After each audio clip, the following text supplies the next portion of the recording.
He didn't ask permission when he touched me. He assumed, but I didn't stop him either. Not when his breath hit my collarbone. Not when his hand slid beneath silk like it belonged there. Because the real mistake wasn't touching me. It was thinking he started it. I led him to that bed. I let him believe it was his idea. And by the time he figured it out, he was already mine. Liked that? Then you already know what to do. Tap like. Subscribe. Stay close. Because the next one, it won't ask before it takes you. The first thing I noticed was the sound of his shoes, not the man, not the voice, the shoes. They struck the old wood floor of the hallway like they owned it. Slow, steady, assured. Leather soles against varnished grain. No hesitation. As if each step had already been measured and approved by someone. Someone like him. I stood at the edge of the bedroom, barefoot, wrapped in the dress I'd made with my own hands. Ivory silk, fitted at the waist, long-sleeved with buttons, trailing down the spine like a countdown. It wasn't the dress his mother had selected for me. That one still hung in the closet, untouched, too perfect. This one was mine. Every seam, every hidden stitch beneath the left cuff. Measured, planned, stitched over months, just like this night. He opened the door, not rushed, not tentative. He opened it the way he did everything, with calm power. Tall, black shirt, sleeves rolled just enough to show a watch I already knew was 3 minutes fast. No tie, no ring, just him. Caleb Voss. He looked at me for exactly 2 seconds longer than he meant to. Then, a nod, like I was one of his many acquisitions. One more building deed. One more silence purchased. You're awake. I tilted my head slightly. I was wondering if you'd show. That earned the faintest flicker in his eyes. Just a tick of surprise. Easily missed. But I didn't. He walked in, glancing briefly around the room. I knew he was checking details. He always did. The camera hidden in the sconce behind him blinked red once. He didn't notice. I did. He poured himself a drink. Whiskey. 2 fingers. No ice. I watched the glass. Not because I wanted a drink, but because it gave me a moment to study his rhythm. Controlled, practiced, cold. He handed me a folder. Cream-colored. Sealed with a black string. This is the marriage agreement. I want your signature before we continue. I didn't flinch. I didn't reach. Instead, I pulled open the drawer of the nightstand and handed him an identical folder, already signed. Dated 3 days before yours, I said softly. His jaw tightened. He looked down, flipped through the pages. Identical clauses, identical font. My signature at the bottom. Time-stamped, notarized, sealed, ironclad. His silence filled the room like fog. I didn't know it would be this easy, I added, almost to myself. But not really.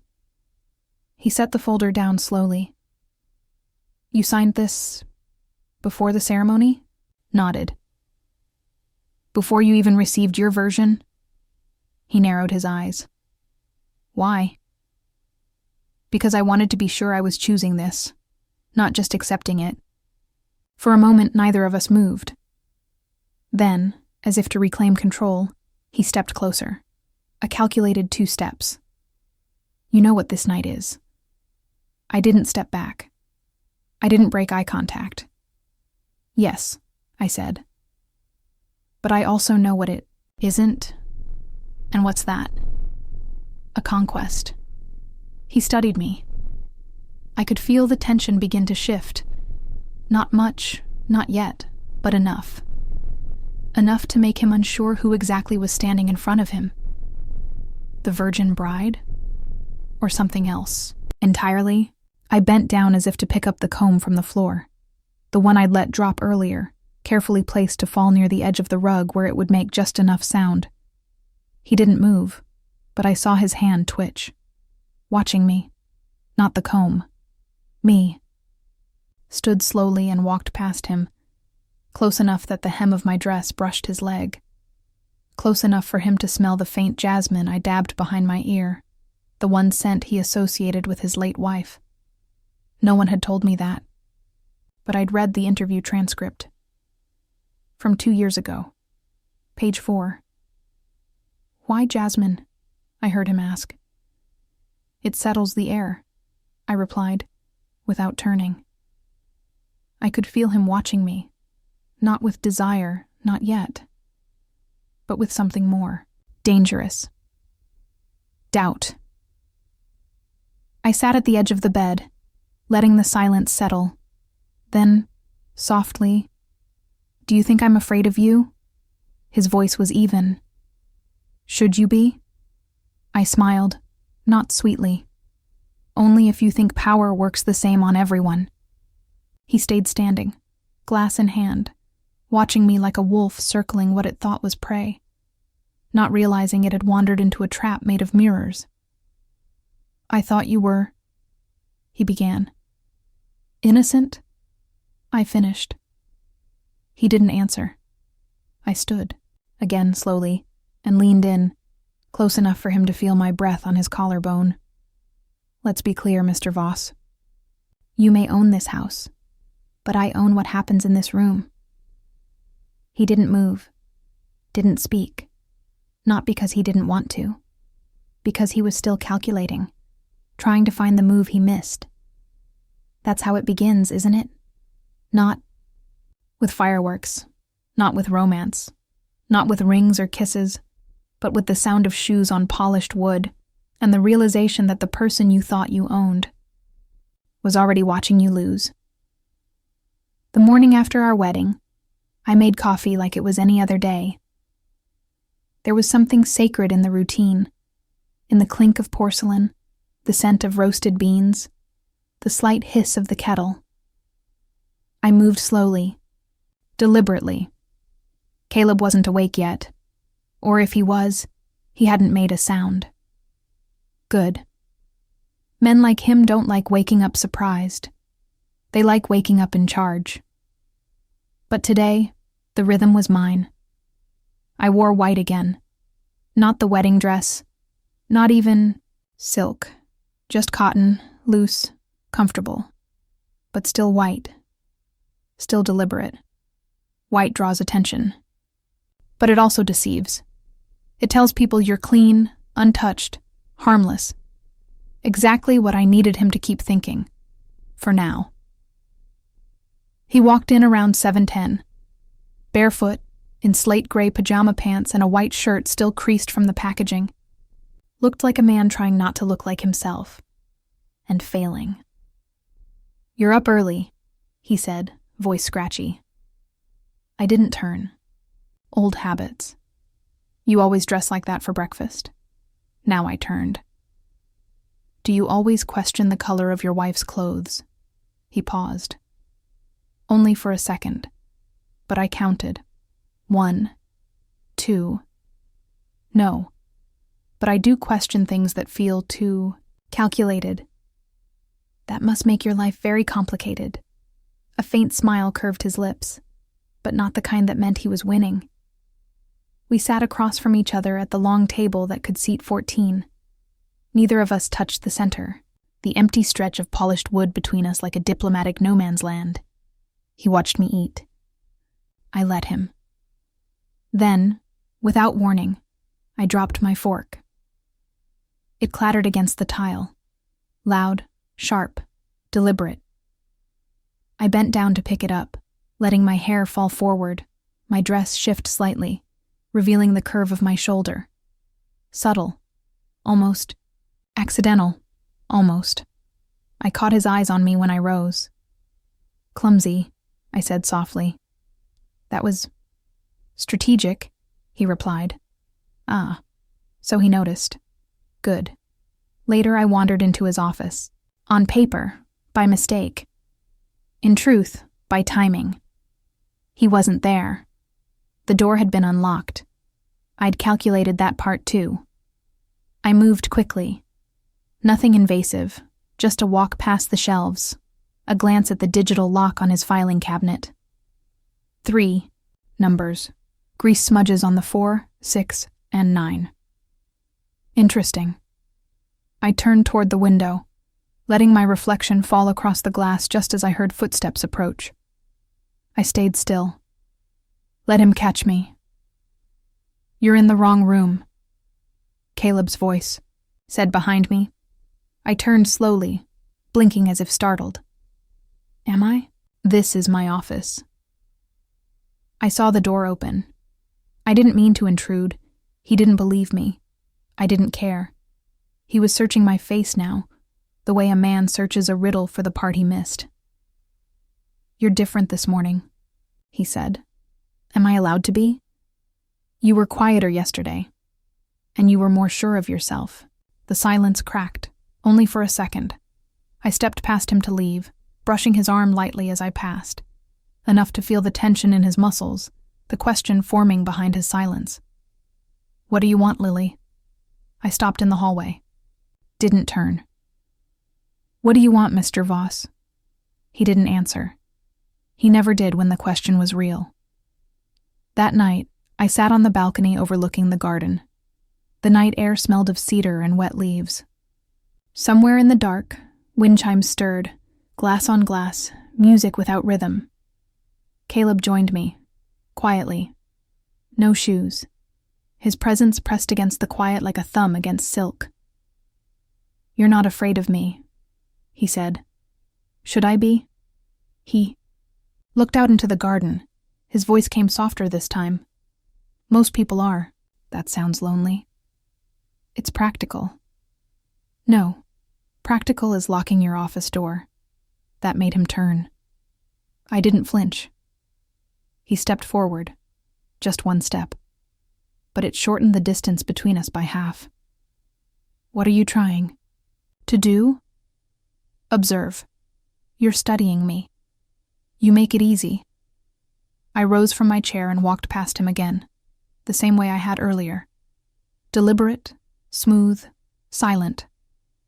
This time, he reached out, just enough to graze my wrist, stopped, waited. He didn't say anything, neither did I. Then I turned my hand, letting his fingertips slide across my palm.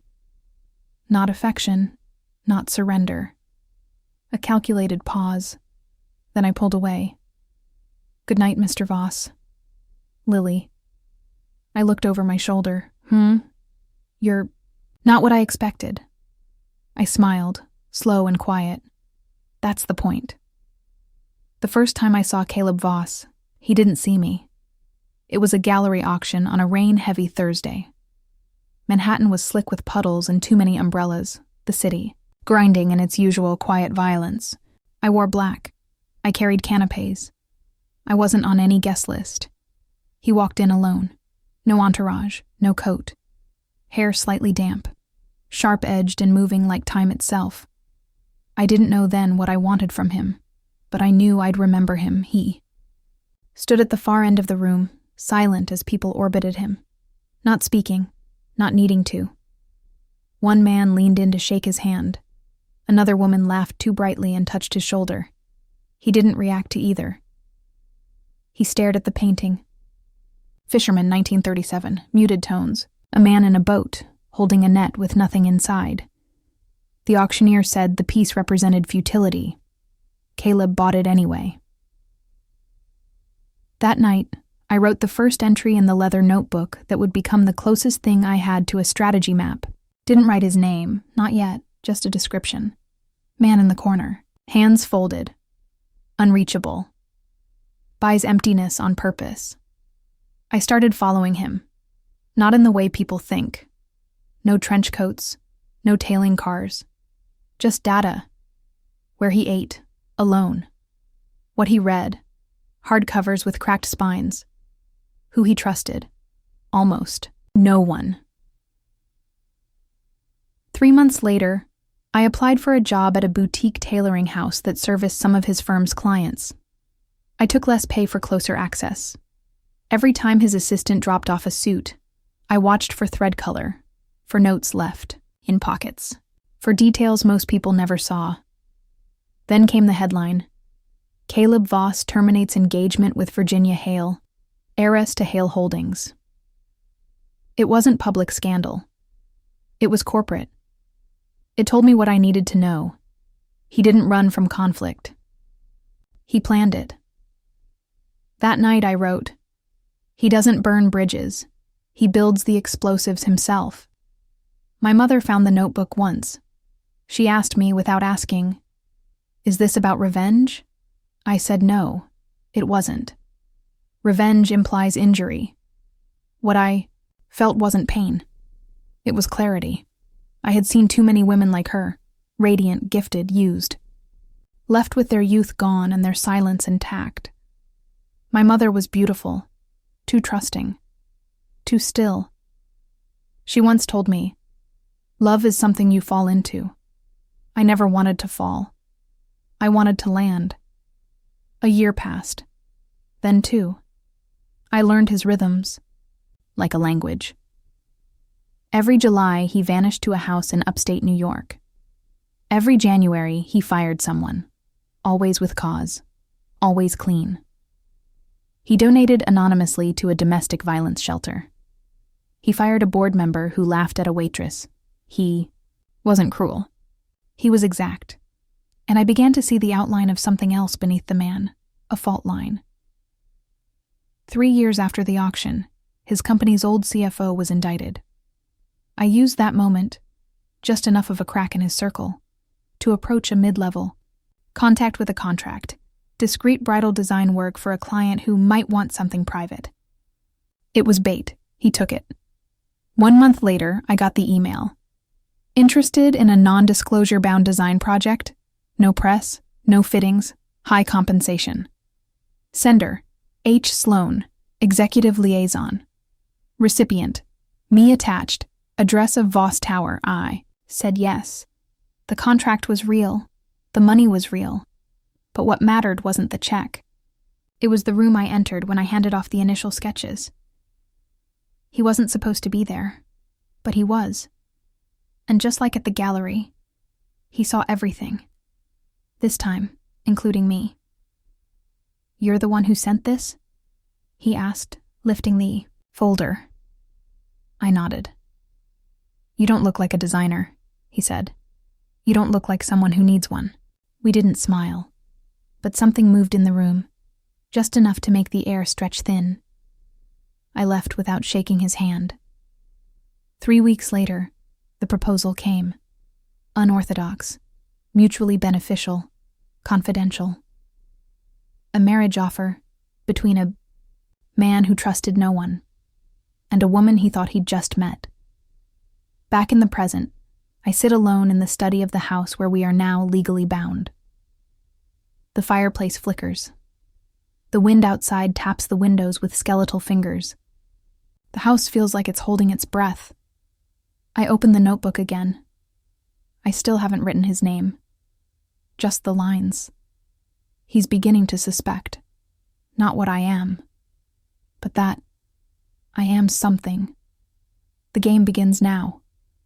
And I am not here to win love. I am here to make sure I never have to ask for it. Rain tapped the windows that night like fingers too polite to knock. The dining room was dark, except for one overhead pendant, casting long shadows across the table. Caleb sat at the far end, reading through a contract, his face blank, the kind of blank that takes years to perfect. He hadn't spoken much since yesterday. I didn't need him to. The silence was saying plenty. I brought in 2 mugs of tea. Not wine, not coffee. Just black tea, strong and unflavored. The kind that leaves aftertaste and questions. "You didn't have to," he said, not looking up. "You didn't ask me to." He glanced at me then, as if hearing something underneath the words. Good. We sat across from each other, a replay of the morning before. Same table, same distance.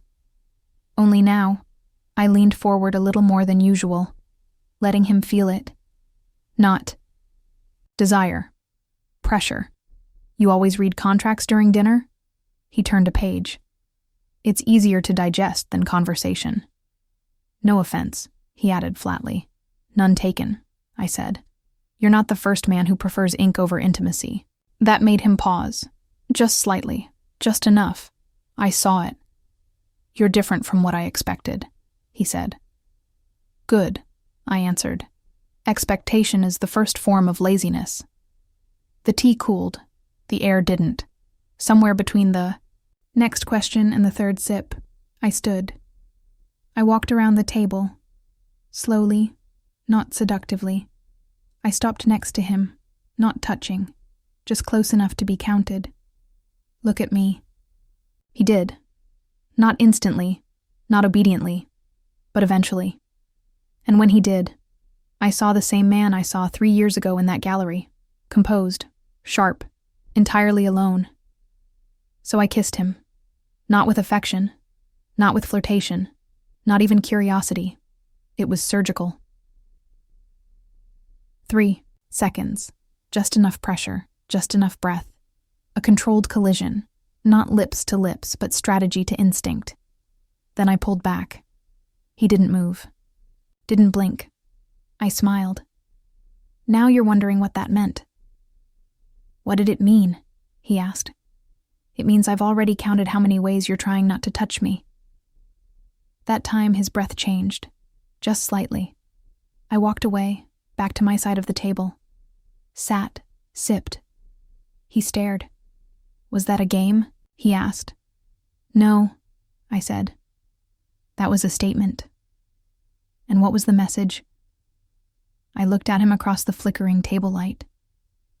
That if I ever decide to take you apart, I won't need to raise my voice. He stood then, slowly. His chair scraped the floor like a warning. He walked toward me. Not fast, not threatening, but direct. My pulse didn't change, but I let my hand tremble as I lifted the tea. Slightly. Just enough for him to notice. To think I was nervous, fragile, overwhelmed. You're not afraid, he said. I never said I was, but you want me to think you are. I smiled. Just one corner of my mouth. No. I want you to wonder if I am. That was the moment it shifted. He knew something was off, but he didn't know where the imbalance lived. Was it in the kiss? The silence? The way I never quite looked away when he tried to intimidate me? That's the worst kind of uncertainty, the kind that makes a man like Caleb ask questions instead of give orders. He turned and left the room without another word, but I knew what he would do next. He would replay the kiss, over and over, not for the pleasure, but for the failure to categorize it. Later that night, I stood at the hallway mirror brushing my hair, counting to 60 slowly as I watched the reflection behind me, empty.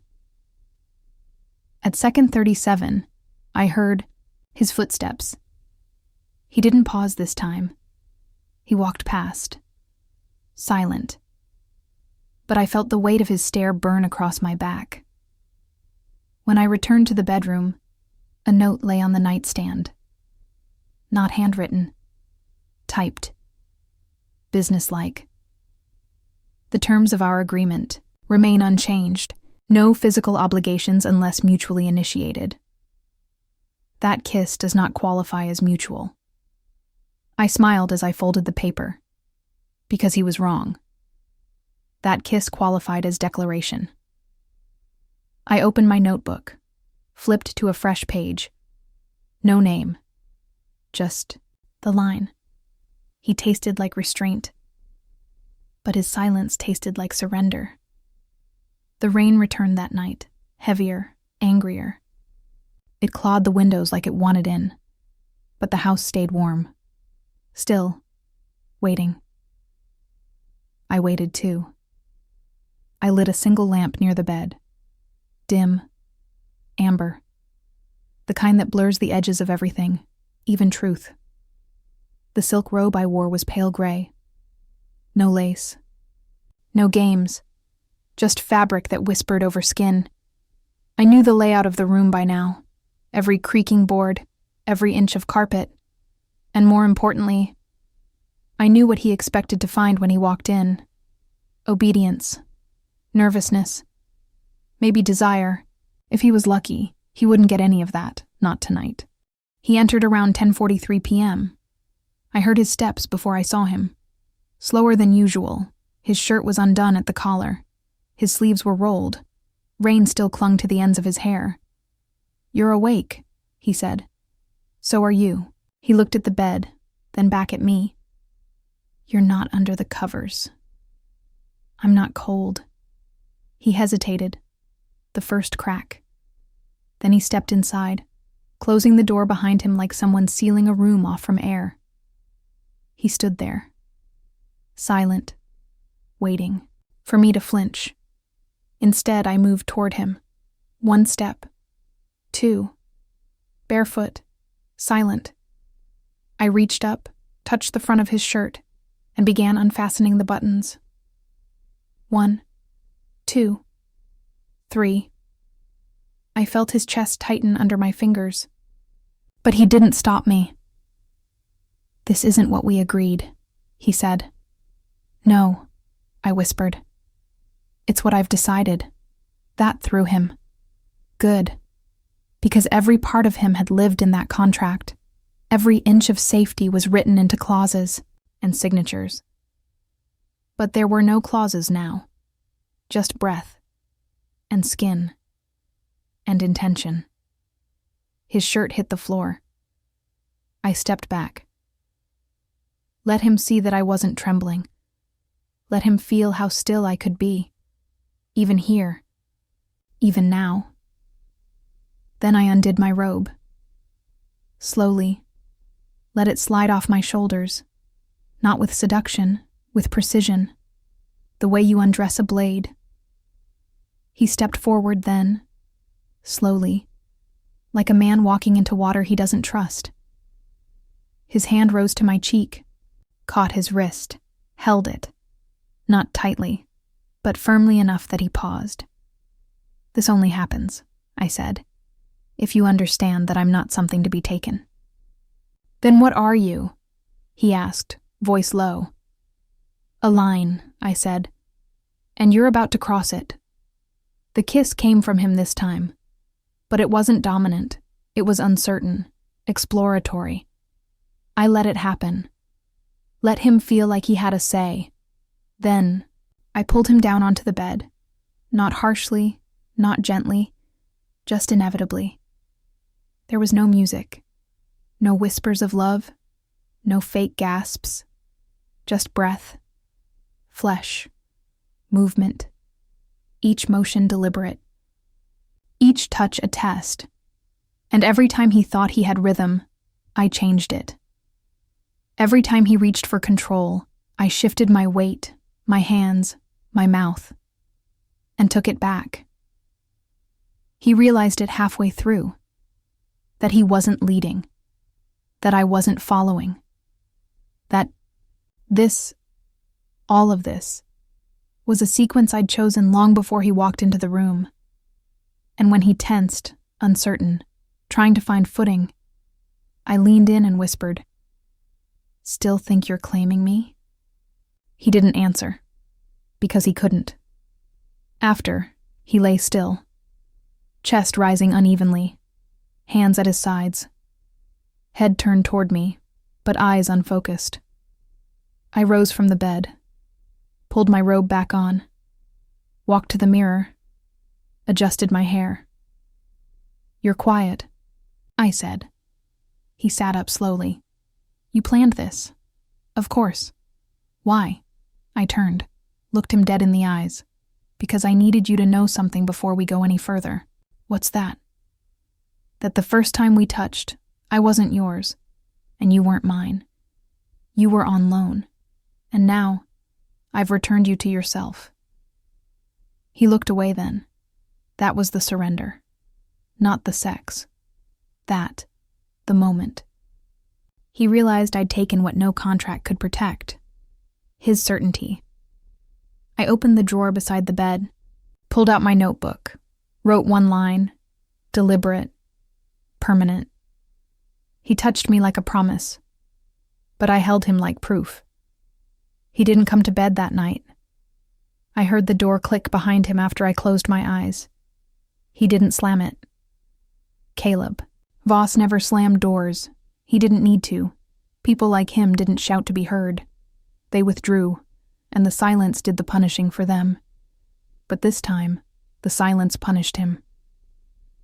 At 3:08 a.m., I woke to the sound of footsteps in the hallway, slower than usual. Barefoot, uncertain. I didn't move. I knew where he was going. There were only two things I had ever left visible in the entire house, my dress form and the drawer I hadn't locked. He found the notebook before dawn. I imagined the moment, his fingers brushing over the worn leather cover, flipping it open, expecting poetry or maybe a grocery list. Instead, 4 years of recorded behavior. Meeting locations, time stamps, emotional responses, notes on his voice when he was tired, his tells when he lied, his exact phrasing during negotiations, and how often he repeated keywords when nervous. He never knew he had tells. But I did. At 6:42 a.m., he entered the bedroom.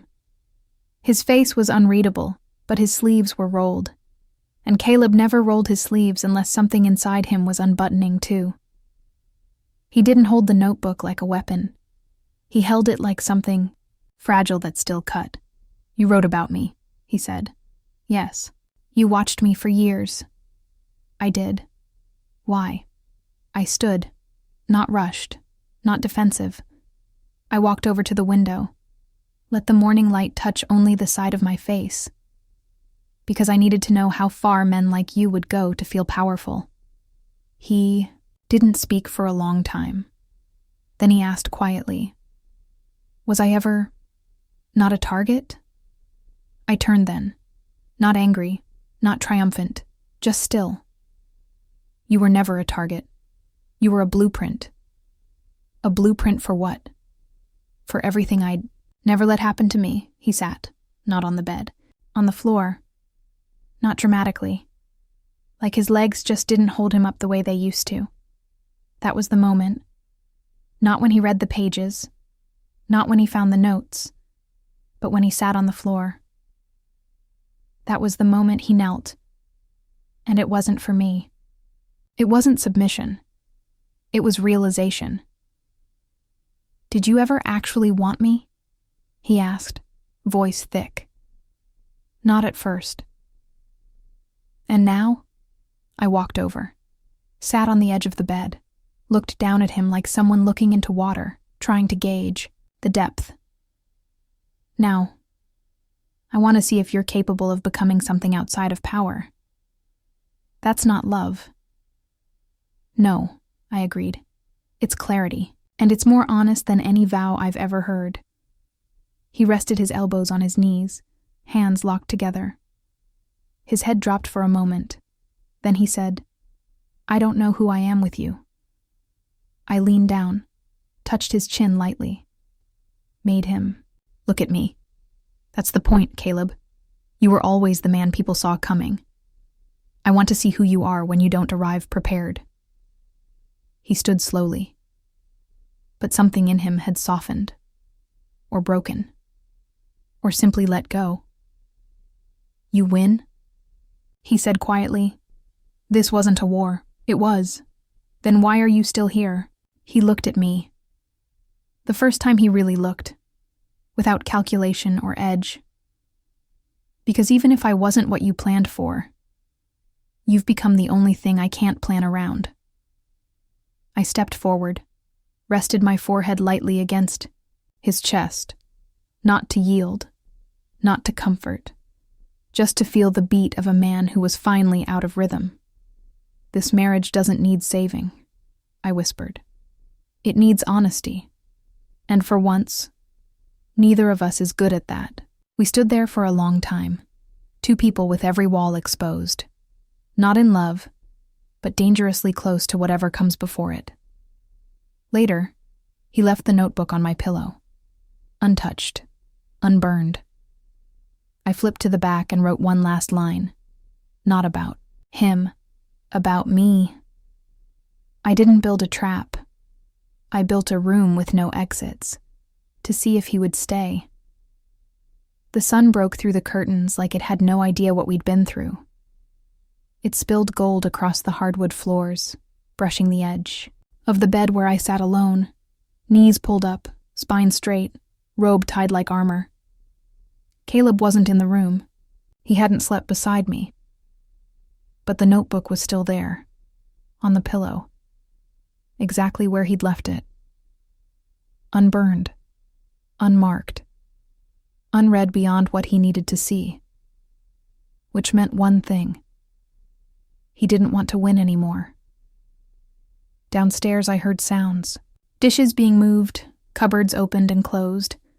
For once it wasn't the staff. I could tell. Caleb was making breakfast. Not well, not naturally, but he was trying. I stayed upstairs, not to punish him, not to test him, to see how long it would take for him to come find me. It took 26 minutes. I heard his steps outside the door before he knocked. Softly. Once, like a question. "It's open," I called. He entered, holding two mismatched mugs. One had coffee, one had tea. He didn't know which I preferred. That mattered more than he realized. "I wasn't sure what you wanted," he said. "That's new for you." He didn't argue. He handed me both mugs. I took the tea. He sat, on the edge of the bed, close but not touching. I didn't read everything, I know. But I wanted to. I looked at him, steady. That's the difference between you and the man I thought you were. We sat in silence for a while, drinking. The tea was too strong. The coffee was too weak. But neither of us complained. Something about the discomfort felt earned. Later that afternoon, I found him in the library. The fire was low. The light was warm.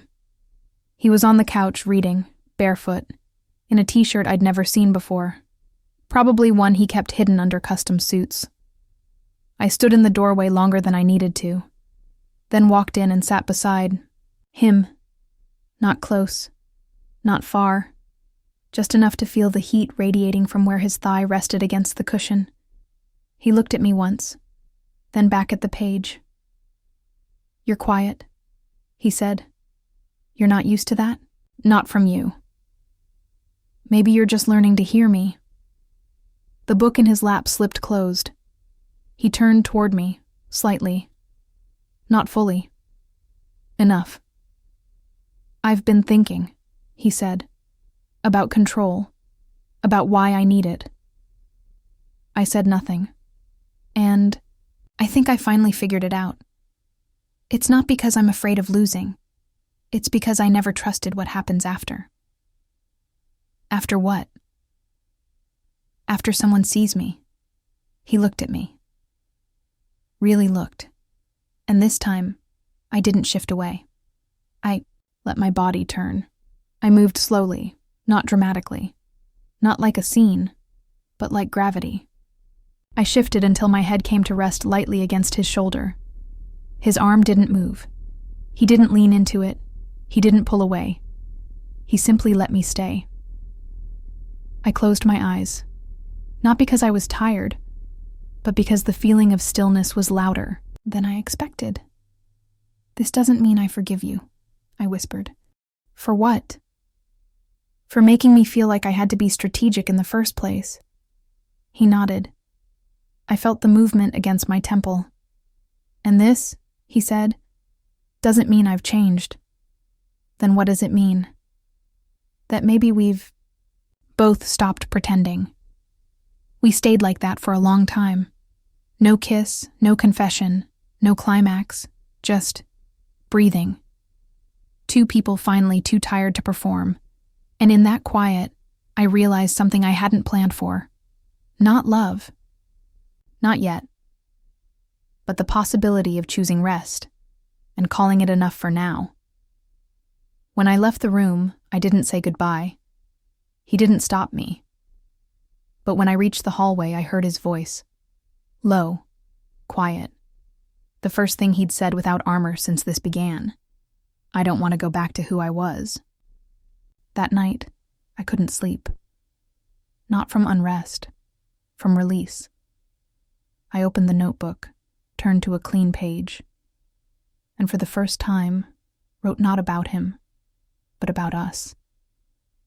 Today, I rested my head, not to surrender, but because the weight was no longer mine to carry alone. The first morning we didn't try to outmaneuver each other felt strange. Not empty, just undramatic. No lines rehearsed, no moves planned, no waiting for the other to misstep. Just sunlight, just silence, just us. Caleb made breakfast. Real breakfast. No mismatched mugs, no burned toast. He didn't ask what I wanted. He remembered. I didn't thank him. He didn't need me to. We ate on the back porch. The lake glimmered in the distance like a secret trying to behave. You're leaving today, he said after the second cup of tea. It wasn't a question. Just for a few days, I replied. I need time to think somewhere that isn't laced with strategy. He nodded. No protest, no baiting.